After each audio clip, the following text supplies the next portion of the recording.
Welcome to the Open to Hope Show. I'm your host, Dr. Gloria Horsley, with my daughter and co-host, Dr. Heidi Horsley. Well, Heidi and I were thinking about starting a show that we do with the Compassionate Friends. And one of the things that we found that our shows have empowered us, haven't they, Heidi? Absolutely. It's given us a voice, and it's also given us a format and a place to bring in other people so that they can talk about how they found hope after loss. Mm-hmm. And so we want to talk to you today about some other people who found empowerment through dealing with loss and empowered themselves and done nonprofit kinds of things, and also brought a voice through writing books on recovery. Yeah, we're going to talk with two guys today. One is Francesco. He is the founder of the Do No Harm Network, and he wrote a book called Overmedicated and Undertreated. And the other guest we have on is Goor, who wrote the book Dear Andrew. Mm-hmm. And we're hoping today that what you'll take away from this is that you don't have to feel powerless, that you can do some things. And it's interesting to have two men on the show, Heidi, who've written books and have empowered themselves, isn't it? It really is, and both their books are very interesting, and it's very ironic because both of their sons are named Andrew. Mm-hmm. Yeah. Well, do you want to introduce them? I would. Hello, Stephen and Rob. Hello, and thank you for having us on the show. It's great to have you on. I'm very impressed with you both, and your books are both excellent books. They absolutely are.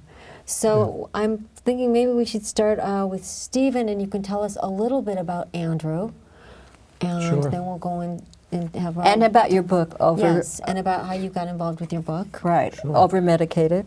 Overmedicated and Undertreated. Mm-hmm. Well, basically, Andrew was a fun-loving, clever, very entertaining guy, very athletic. Mm-hmm. But as anybody who has children who have mental health issues, he was a bit complicated, and his story was not a straight line. Mm-hmm. For about 8 years, he was moved from school to school to school. Now, he had a seizure really young. Well, I wouldn't say it was a seizure. Or he had whatever. a chronic condition which was never properly diagnosed. Mm-hmm. And what happened was, over the period of age 6 to 15, when he died at 15, he was given over 12 different medications. Wow.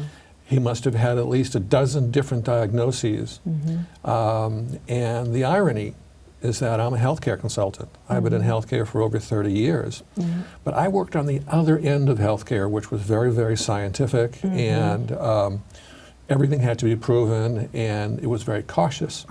My issue is specifically with the children's mental health industry, which I consider to be sloppy, very, let's say, influenced by hidden levers that are in the structure. And Andrew ended up, the amazing thing is his last 6 months were absolutely his best 6 months. And I can say my wife and I, we really went through hell. Andrew went through hell. Well, and I think you captured that in the book. And the thing about it is, you know, when we go to a doctor, when we go to a psychiatrist, when we go to a pediatrician, we put our faith in them. Yeah. And we feel like, you know what, they deal with kids every day. And they know what they're doing, and you guys certainly question them a lot. You question everybody in the book. You kept meticulous records, and I think it's because of what you do. You asked all the right questions. You did everything you could. And like you said, people were just telling you, look, this is going to work. This is going to change him. This is what you need to do. And they were pushing it and pushing it and pushing it. There's unfortunately a lot of myth and confusion and judgment in the children's mental health industry. And the irony is that you also have new and very powerful drugs.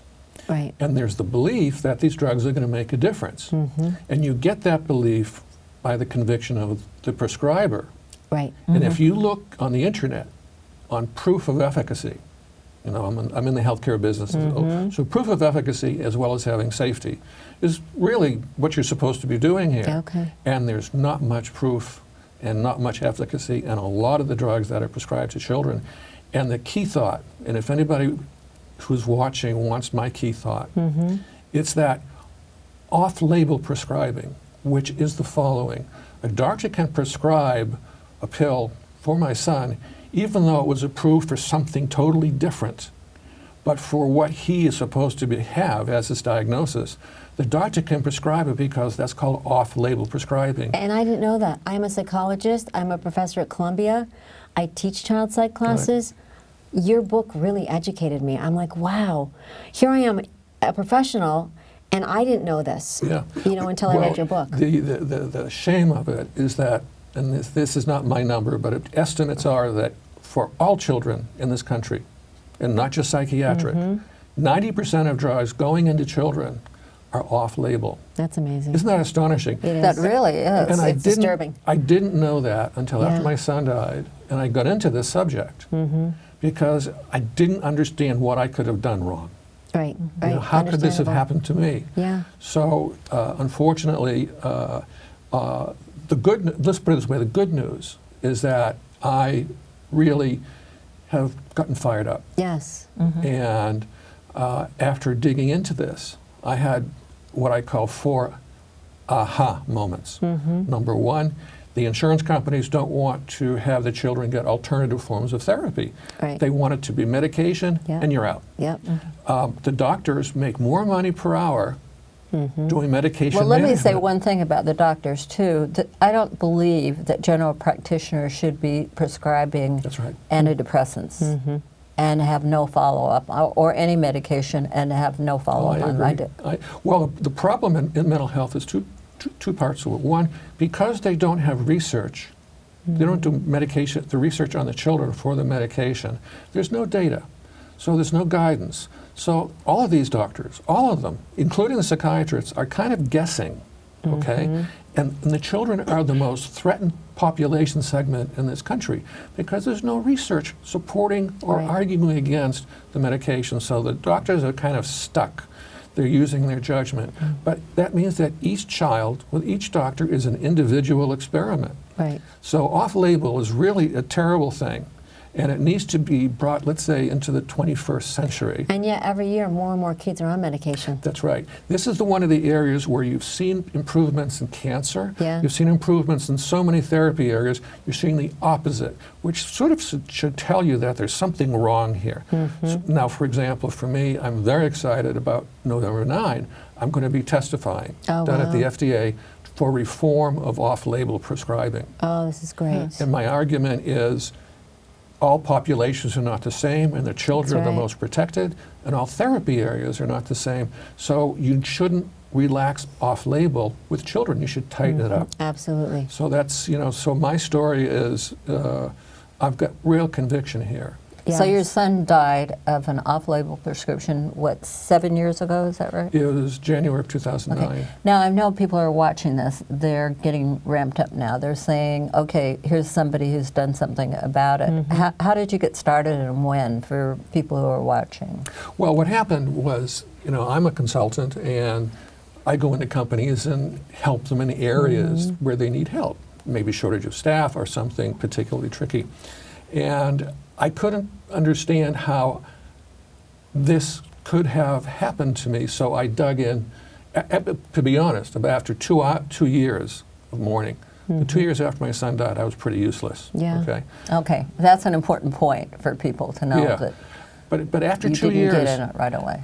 I went through all the processes that you can label. Okay, but at the end, I said, I've got to see how I did this. What did I do wrong? And you lose a child, this guilt, even though you knocked yourself out, and you did, and my wife, we did everything we possibly could. Anyhow, after about 2 years, I said, I'm getting into this. I'm really getting into this. And I didn't do anything else. I didn't do any more consulting. I just said, I'm running on savings. I'll run out of food. I've got to find out what's going on. And as I learned about what was going on, and one of the interesting things is there is a lot of literature that says what I just said, but it's written by doctors to doctors, psychologists to psychologists, and it doesn't get out to the general population. Exactly. And that scholarly group, that professional group, often don't agree with each other. Right. So what I decided to do was, if I was going to have an impact, I had to write in a different style. I had to write dramatic, personal, and it had to be moving. Yeah. And I'd never done that before. And so what I did is I advertised and got a copy editor, and he taught me how to write and tell a story. It was interesting. Your book is a great read. Thank you. It is written like that. And so after about 3 months of him hitting me on the head, I kind of got how to tell a story. And then I finished the book in about 6 months. Now, in between all this, your wife died, right? My wife died, At 54 years old. 54, That's 9 unbelievable. months before my son died. So in fact, Oh, she died before. before, Okay. so yeah. in fact, Oh, wow. I lost my wife, and then 9 months later I lost my son. And my daughter was in college. So I went from a family of 3 with a daughter in college to being alone with a daughter in college. So that was a real blow. Wow, so you had a real whammy and went on to write this book, and then you started a foundation too, right? I started a nonprofit called the Do No Harm Network. The problem right now for parents is you keep reinventing the wheel. Where's the doctor? Who's a good doctor? Who's a bad doctor? What's a good medication? It's all sort of fragmented. So in fact, the Do No Harm Network, Do No Harm is the Hippocratic Oath, above all, do no harm, and the network. And I want to create, expand upon a lot of smaller groups, maybe bring them together, so that if someone in Wisconsin or wherever wants to find out if a doctor is available who doesn't just want to give the kid medication, Right. who wants to look at alternative therapies, love look it. at other things, nutritions, all these other things, there needs to be a broader network and an accessible network. So that's what I'm trying to do. I'm working on off-label prescribing. And we've got a couple of other objectives, and it's all very, very new. I mean, Do No Harm Network was born this year. Wow, love well, it. good for you. Yeah. Well, Rob Goor, let's get to you've written your book, Dear Andrew, a very different book, and a very different approach, because your book, I'll have to tell you that when I was reading your book, I was fascinated because I get a lot of books on grief and loss, you know, kids dying and things like that. But you wrote a very unique book because it is letters to your son. And rather than saying, this is what happened to me, this is what happened to me, this is what happened to me, you actually wrote letters to Andrew through, how many years are those letters Over through? 20 years, Over about 20 years 22, old. I think. And it's really kind of fascinating because it takes you very quickly through how many years, how many letter years are there? 20 years? Yeah. The Okay. first letter is within a week of his death in 1988, and the last letter is in 2010. Yeah, so it's very fascinating seeing you come through. How did you decide to write a book? I know you're involved with a club, right? That's right. You're a scientist. That's right. And you used to work in robotics. That's true. And you worked with General Motors, That's right? right. And started your own company, which Yes. didn't work out that Which well. I didn't mean, work I know out. your story from reading That's right. your letters to That's right. Andrew. That's right. You don't need me here. You just need the book. I mean, it's like I'll have to say that your revelations are really powerful. I mean, you talk about losing your business, that my business isn't going to make it, Andrew. And it was interesting because your first letters, you're writing kind of to a child, but he grows with you. Yes, he grows up. Yeah, and I don't know when, but he Wow. gradually got older, and I could write to him differently. Yeah. But originally, I had to write simply because he was 8. Yeah. Right. I was sitting there looking at it, I was thinking, gee, I wish I'd written some letters. I'd be interested to go back and see what I had to say, because it's so different than just writing about yourself. You know, if you keep a journal, because I read a lot of journals, but it's different when you're writing to somebody, how measured you are and what you have to say, and you know, you don't just do free flow of consciousness. You know, you got to write a little more, you know, That's so they right. can read it. That's right. That's right. It has to make sense to the person you're Quickly, writing pretty to. quickly, because you're only Yeah. writing a couple of pages in a letter. That's right. That's terrific. Yeah, yeah. Yes. Well, I had to find a way to relate to him, to stay close, to stay connected, and that's why I started writing letters to him. And the early letters, they certainly wasn't intended for publication. The early letters were written on scraps of paper, and unfortunately saved. And then over the years, I decided when I had a computer that I would put them all on the computer, and I shared them with people, with friends and therapists, and the feedback I got was this is really helpful to me, even though I didn't lose a child. Right. And so somewhere toward the end, I decided that I might put them together as a book and see about publication. And that really got sidelined because of job situations. And it wasn't until after 2010 that somebody read it and said, gee, you know, I've been afraid of having children, a young woman in her 30s. And now I've read your book and I'm feeling differently. And I thought if it can have that effect on people, it needs to be available. Yeah, I mean, yeah, it's really incredible reading it. And why don't you read just a little piece? Because I was saying to you at the end, the beginning of it, it's pretty wrenching. Yeah, it's raw. It's very raw. It's very Andrew wrenching. died when he was hit by a car, and That's he was right. only 8 years And old. I was a witness. Yeah. Oh, yeah. And I wanted to say something about that.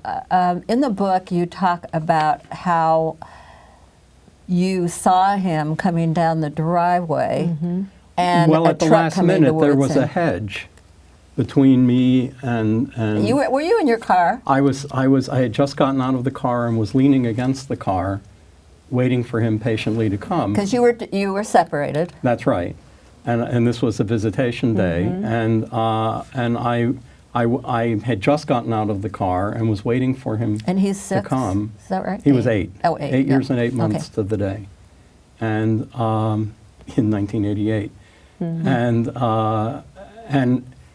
and when I saw motion behind the hedge, but I didn't know what it was. And when he emerged from the end, he was already at the sidewalk, and that's when everything went into slow motion. You know, when you said slow motion, I'll tell you something. I saw an accident a few years ago, and I was telling Heidi, where a trailer from a car was pulling, it was a camper, went up in the air and came down, and it was in slow motion. It went into slow motion. That is so weird to have it go into slow motion. And there's nothing you can, it's not really that It's not, slow. Right. It's the brain processing it at Yes. that speed. And I always wondered, what that meant, and friends and therapists suggested that what it meant, since always before, when things had gone into slow motion, I was able to do something. When my older daughter was 2, I was carrying her from the bath, and she was in my arms, and we were in a hotel, and I tripped over a suitcase, and everything went into slow motion. I knew I could not, I had to fall. There was no way I could stop that. But I went into slow motion, and I twisted and laid her on the bed on the way by, and then I hit the floor. Yeah. And there were several other incidents in my life like that. And in this case, I didn't do anything. I couldn't do anything. And the interpretation that people have made of that is that there was nothing I could do. Right, absolutely. Well, and you put, and you've written this book. How was it rewriting this? Did you actually put all your letters into it, or did you select, and did you rewrite them? How did you do that? Well, people there who are was a watching. little bit of selection because so many of them were handwritten. There was some repetition. So basically, I took the repetition out, and there was minor editing, I would say, but not a huge amount, because these were the state at the time. Tell people about how you do that and why you would belong to a writer's center. Well, I wanted support for writing. I wanted to meet other writers, and I wanted support. I am writing other things now, and I wanted to have a community. It's nice to share with your friends, and then if you go off and publish and you're all by yourself, you don't necessarily know what you've got. Your friends are generally pretty nice to you. Well, Yeah. I kind of love the fact, don't you, Heidi, that he's getting together with a group and has an Yes. opportunity to talk about the death of his son Yes, and give it voice. give a voice to a totally different population. Yeah, it is an opportunity for that. Yeah. as I've heard you speak about, grief is not really well understood or well tolerated Yeah. in our society. They want us to be over it in 2 weeks, Right. when being over it in any sense at any time and is if you're not over unrealistic. it, they want to give you antidepressants. That's right. Yeah, start with advice and end with antidepressants. It was interesting in my case. I was lucky to be able to have 3 therapists after my son died, and one of them was really somebody who was pushing drugs, and I don't do that stuff. So I finally decided, okay, I'll give it a shot. I was in a fog for about 3 months. Wow. I mean, I was completely in a fog. I couldn't work, and I finally said, yeah, and I threw him away, and I saw the therapist, and I said, I'm not doing it. He said, you just stopped? Well, apparently just stopping things like antidepressants is a serious effort, and it's dangerous. But I just felt that one thing I'm lucky about is that I've been very athletic. So I really did work out. Yeah. I really did run. I also relocated. Oh, wow. I found that to be very, very helpful. I got away from the triggers, the schools, Yeah. the playgrounds, that made a difference. So you didn't do the yearning and searching because you knew he hadn't been there. Did you find yourself at other places looking for him? Oh, the very strange thing, which will always be with me, is there are these things that happen, very innocent little things. You can almost see a leaf fall from a tree, and you suddenly get the thought. It's not necessarily that it's tied to him, Yeah. but it's the feeling of loss, the feeling that something important has happened to you. So you really are changed. And once you accept the fact that you've changed and this is going to be with you, and you come to terms with it, and like, what you just said, you never get over it. You just deal with it better. Right. And once you realize that you can cross that bridge, life opens up. Yeah, I like that. It really does open up. What's your hope for your book now? Who do you want it to go to? How do people get it? And what's your plan? For me, the book is available on Amazon, and I learned just last week that it's in fact on the curriculum at the Columbia Graduate School of Journalism. Oh, I love it. wow. Wow, that's I just learned kudos that last to you. I week, mean, that's yeah. pretty big, especially journalism. Yeah. You know you've written a good book when you're Yeah, it's on yeah. the And that'll be starting in January. I Well, think you I'm- better I'm- figure out how to get it to the nursing and medical Oh, students also. I would love to. Well, in I fact, am going to give it to I'm going to talk about it to my students. I teach in the social work department. And it would be I terrific. teach the children in social work class. So those classes. Well, I would like to get more awareness on the subject. I wrote the Yes. book to raise awareness. Yes. It wasn't a way to make money. Okay, these types of books, you don't sell an awful lot. Right. But my hope is that through my continued efforts, that awareness will be raised. There are a lot of people who feel like I do. I get emails all the time saying, you confirm what I feel, Yeah. or I've gone through but didn't, experience such tragedies. My hope is that I can continue to raise awareness. So any way that the book can be circulated broader, and obviously being on something like this really helps. And how about you, Rob? What's your plan? Well, I'm hoping that since it helps people, it seems to help people, that I reach as many people as I can. The book is available on Amazon, and I'm trying to get the word out through interviews and so on. One of my grief group leader in Michigan, when she read it, said that she could see it on the as a required reading in a graduate course in grief, Absolutely. and by reaching therapists, there's a chance that we can really help therapists really help people who are grieving. There are so many therapists who are not up to that. I agree with you, and people don't realize that. I mean, I'm in private practice, and I have 2 master's degrees and a doctorate, and 0 grief and loss classes were required. And I chose to take them, but they were all electives. And so, people are out there as experts in the grief and loss world without any training. It can be very dangerous. Yeah. In the mental health field, we touched on this a little bit earlier. The numbers are astonishing on the prescribers who don't know anything about the subject. That's amazing. It's, That's awful. astonishing. That's why, for me, the children are so vulnerable in this Yes. country. They really are. I think, too, the idea of treating people who are grieving as having an illness Right. is a terrible mistake. Right. It's Yeah. grief is a part of life. If you love, then you grieve. That's right. And so it's far from being an illness. But you're making a good point. I'd be more concerned about the client that came to me and that wasn't grieving at all and wasn't even impacted by a child or a sibling dying. I'd be like, wait a minute, what is this all about? Yeah, it's part of life. It's not a pathology. It's not a DSM diagnosis. Right. And grief needn't stop life. Right. It's an important part of life, and you invest in that in the same way you invest in life. Now, what about putting things down on paper for you guys? Was that helpful for you? Oh, absolutely. You know, for me, as I started piecing together what I started to understand, I should mention, by the way, one other thing about the book. I thought about it for a long time, and I thought also about pursuing malpractice, but I didn't pursue it.